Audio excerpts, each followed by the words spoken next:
The ring doesn't feel like the moment. The moment is a week later, in a parking garage, when you can't remember which floor you parked on, because none of the cars around you look like yours anymore. You stand there with your keys in your hand, a stranger in a structure you'll own half of by Christmas. You met her at a friend's engagement party you almost didn't go to. You'd had a long week. You almost stayed home and ordered food instead. She laughed at the open bar joke you made without thinking. Not a polite laugh, a real one, from somewhere lower. You didn't know yet that her laugh was the kind reserved for people who don't already know how much everything costs. You walked her to her car at the end of the night. It took you a moment to realize which one was hers, because she'd pointed at it so casually, like pointing at a bicycle. The first dinner with her parents happens in a dining room bigger than your childhood living room. You count the forks before you sit down, just so you won't have to guess later. Her father asks what you do for a living, and waits for the answer with the patience of a man who already knows it won't matter either way. Her mother compliments your shoes. You bought them on sale. You don't say that. You answer every question a beat too carefully, like you're translating yourself into a language you only half speak. You leave that dinner feeling like you passed a test nobody told you that you were taking. In the car afterward, she asks what you thought of them, and you say, "Great," because "I don't know what just happened to me" isn't really an answer you have yet. 6 months later, you're in an office with no windows, signing a document a lawyer explains slowly, like you might not follow.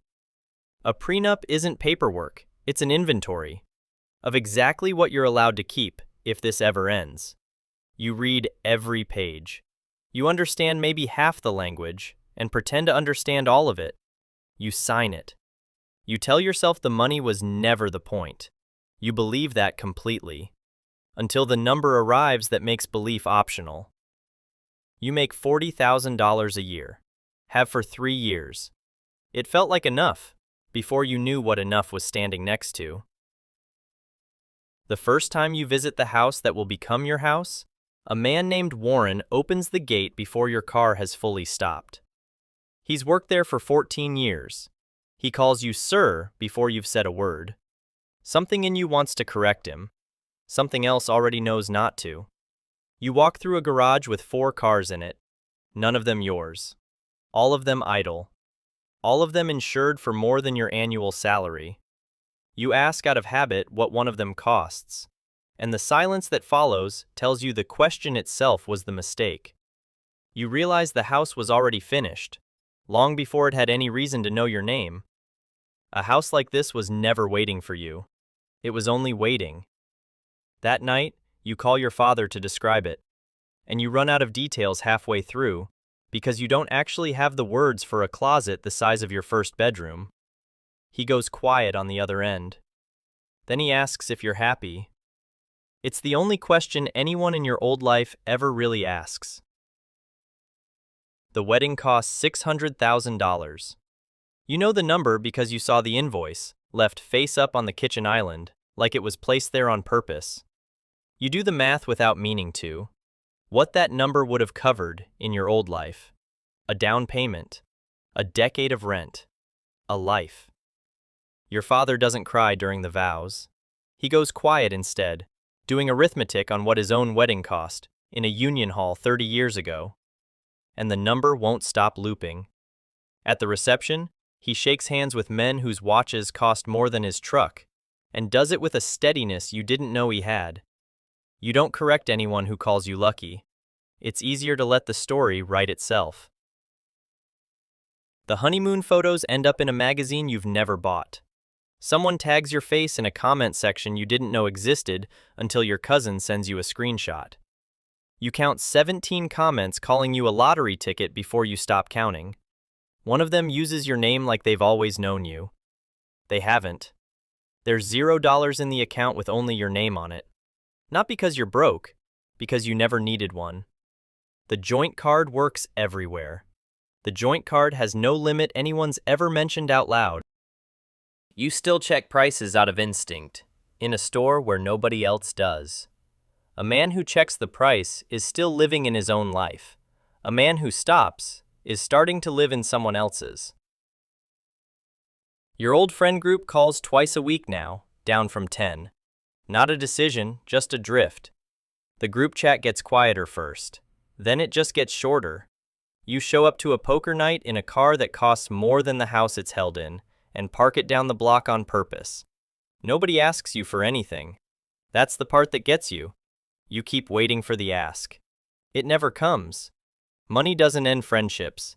It ends the assumption that you're the same. Your best friend gets married the following spring, in a backyard with rented folding chairs, and you write a bigger check than anyone else in the room. You almost write a smaller one, just to be careful. Then you feel ashamed of the thought and write the real number anyway. You watch him open it, and something in his face closes, just slightly, before the smile comes back. He hugs you and says thank you, and means it. And something between you still doesn't fully return for the rest of the night. You realize generosity, at a certain size, can look a lot like a reminder. You ask for an $18,000 a month allowance. Not because you need it, the cards already work. Because you want one account with only your name attached, that nobody else has to approve. She says of course, and means it kindly. The transfer appears the following week, into an account her family's accountant still technically has eyes on. You notice the line item.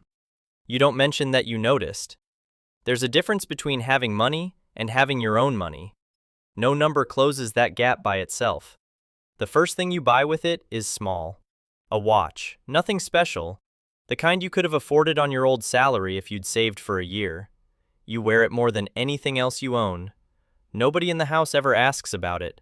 That's exactly why you like it.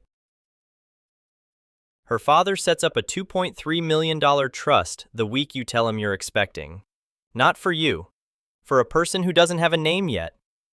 You sit in a meeting with 3 lawyers discussing your unborn child's finances in the tone people usually reserve for weather. Mild, procedural, faintly bored. Nobody asks what you'd want for the child. It doesn't occur to anyone that it's a question. You realize the money stopped being money a long time ago. It became infrastructure, and you're one of the pipes. At the gender reveal, catered by people you didn't hire, her mother gives a toast about legacy that never once mentions your name. You clap along with everyone else.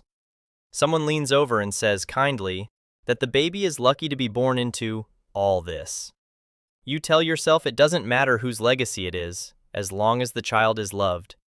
You almost believe that sentence completely. You're leaving a restaurant when someone photographs you. It ends up on a website you've never heard of, captioned with a net worth figure you've never once said out loud. Sourced from nowhere, believed by everyone. Your mother calls, upset on your behalf. You end up comforting her instead. Privacy, once you have enough money near you, doesn't disappear all at once. It gets sold off in pieces by people who were never yours to begin with. You start taking the back exits of buildings without deciding to. Your body learns the habit before your mind agrees to it. The house sits empty at 11 p.m., 4 nights a week now. That's how often her father's plane takes her out of the country. And you're not always invited, because half of it is business you were never taught the language for. You sit in a kitchen that cost more than your father made in a decade, and you feel a specific kind of quiet you've never had a word for. It isn't regret. It's the loneliness of being surrounded by people whose salaries somebody pays, in a house whose every object was chosen before you arrived. You open a cupboard once, just to see what's in it, and realize you still don't know where half the plates are kept. You didn't build this life. You were installed in it. You start going to the gym at 5 a.m., alone, not for your health. Just to have 1 hour of the day that belongs to nobody but you. At a family gathering, her cousin, champagne in hand, asks what it's like to have married up. You laugh because it's easier than the honest answer. Marrying up bought you a house with a wine cellar, and cost you the friend who used to know your order without asking. Nobody warns you the exchange rate isn't dollars for happiness. It's access for anonymity, comfort for context, You are never just a man again. You're a story.